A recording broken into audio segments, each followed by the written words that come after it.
अस्सलाम वालेकुम व्यूअर्स, मैं हूं आपका होस्ट अब्दुर्रहमान और आज डिस्कस करेंगे बिल गेट्स की जानिब से 200 अरब डॉलर्स अतिया करने का ऐलान किया गया है।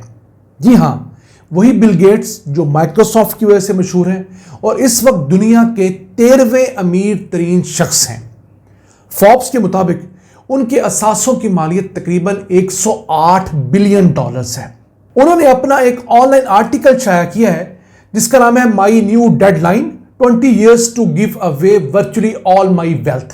यानी उन्होंने अपनी नई डेडलाइन बताई है, अगले 20 सालों के दौरान वो अपनी तमाम जमा पूंजी तकरीबन अतिया करने के बारे में कह रहे हैं। याद रहे, बिल गेट्स इस वक्त भी एक गेट्स फाउंडेशन चला रहे हैं। इससे पहले ये बिल एंड मेलिंडा फाउंडेशन होती थी जो कि 2000 सन में बनी और अब 2025 में से 25 साल मुकम्मल होंगे। इस दौरान वो 100 अरब डॉलर्स सेहत, तालीम, तवानाई और वाटर एंड सैनिटेशन पे खर्च करने का दावा कर चुके हैं। और सबसे ज़्यादा एक्सपर्टीज उनकी है वो वैक्सीन प्रोडक्शन के अंदर है। मसलन टीबी की वैक्सीन, मलेरिया की वैक्सीन, पोलियो की वैक्सीन और कोरोना वायरस की वैक्सीन जो बहुत काबिल एतराज़ भी रही, वो भी इस फाउंडेशन के ताउन से बहुत हद तक दुनिया में बनाएगी।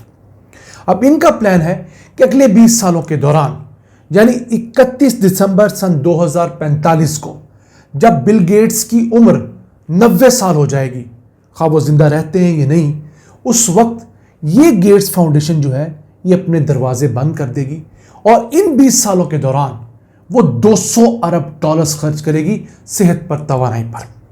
और इनका सबसे बड़ा जो मिशन है उनके बकौल कि दुनिया में कोई बच्चा और माँ ऐसी ना हो जो किसी काबिल इलाज मर्ज की वजह से मर जाए।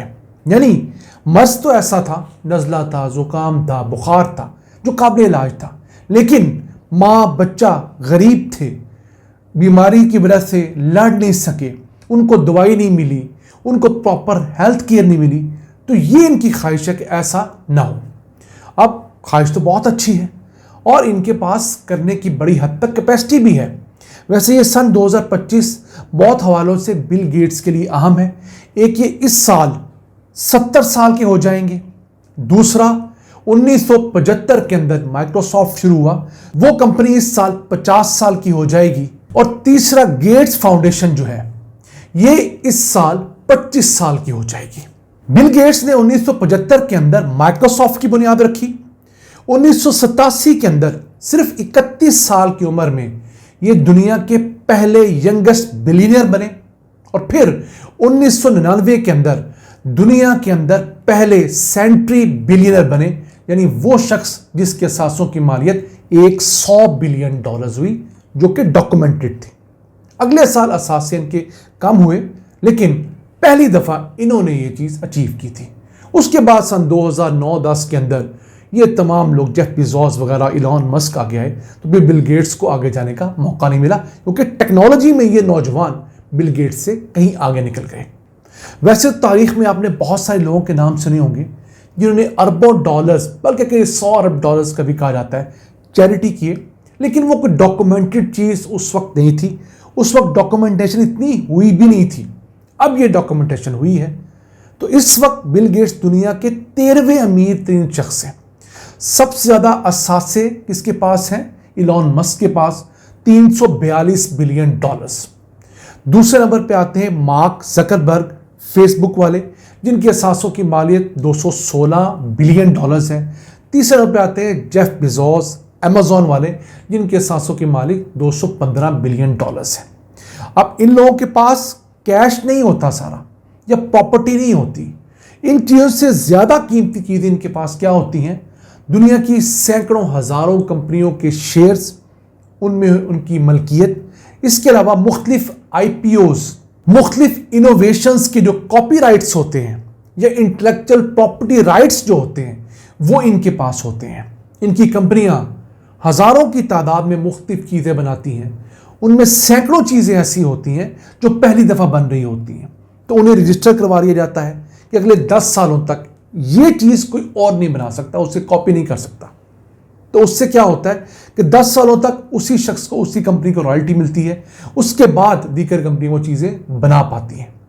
तो इस कंडीशन में इन तमाम अमीर लोगों के पास ये एक मजमुआ होता है असासों का, जिसमें प्रॉपर्टी भी होती है ऑब्वियसली, कैश भी होता है थोड़ा बहुत, लेकिन शेयर्स और ये इंटेलेक्चुअल प्रॉपर्टी राइट्स और मुख्तलिफ जो इनके पास इनोवेशंस के सर्टिफिकेट्स होते हैं, वो चीज़ें सबसे कीमती हुआ करती हैं।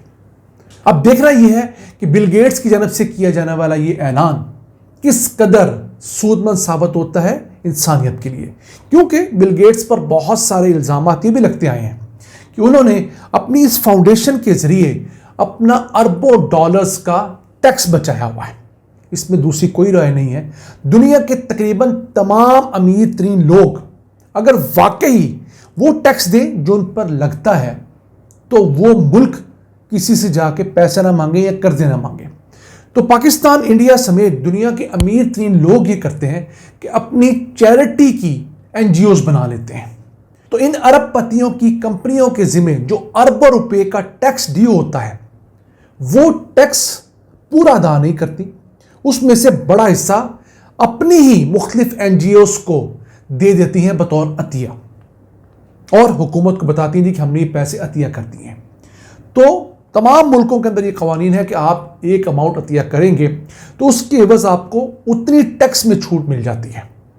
तो ये टैक्स में छूट ले लेती हैं। फिर वो जो रकम अतिया की होती है एनजीओज के अंदर, उस रकम के ज़रिए ये खुद ही परचेजिंग करते हैं, मुख्तलिफ कंपनियों को ठेके देते हैं, और ज़्यादातर केसेस में ऐसा भी होता है कि उन कंपनीज को ठेके दिए जाते हैं जो इनके मेन बिजनेस को सपोर्ट कर रही होती हैं। यही इल्ज़ाम बिल गेट्स पर भी लगता आया है। दुनिया के बहुत बड़े इकोनॉमिस्ट ये इल्ज़ाम बिल गेट्स पर और दीगर तमाम अमीर लोगों पे लगाते आते हैं कि जनाब ये एक विशेष सर्कल है पैसा अपने पास घुमा फिरा के लाने का। अब बिल गेट्स दुनिया के अमीर तरीन शख्स थे। 2021 में उनकी तलाक हो गई मेलिंडा से। उस तलाक की जो सेटलमेंट हुई वो तकरीबन $25 बिलियन की हुई है। यानी $25 बिलियन रकम, असासे, प्रॉपर्टी और दीगर तमाम चीज़ें ये मेलिंडा को मिली हैं। उसमें से मेलिंडा को $12.5 बिलियन जो है वो चैरिटी करना चाहती हैं। उन्होंने अपना अलग सेटअप बनाया है। वैसे इस कपल ने आज की तारीख तक कोई 47 अरब 70 करोड़ चैरिटी के नाम पर खर्च किया हुआ है। और अगर दुनिया की अमीर तरीन खातून का जिक्र करें तो उसका नाम है एलिस वॉल्टन, जिसके असासों की मालियत $101 अरब है। और ये वही हैं जो वॉलमार्ट वाली हैं, जो बड़ा चेन स्टोर है अमेरिका का। अब इन अमीर तरीन खवातीन में मेलिंडा 10वें नंबर पे आती हैं, जिनकी असासों की मालियत तकरीबन को $34 बिलियन के इर्द गिर्द बनती है। तो नाज़रीन, ये था आज का एपिसोड।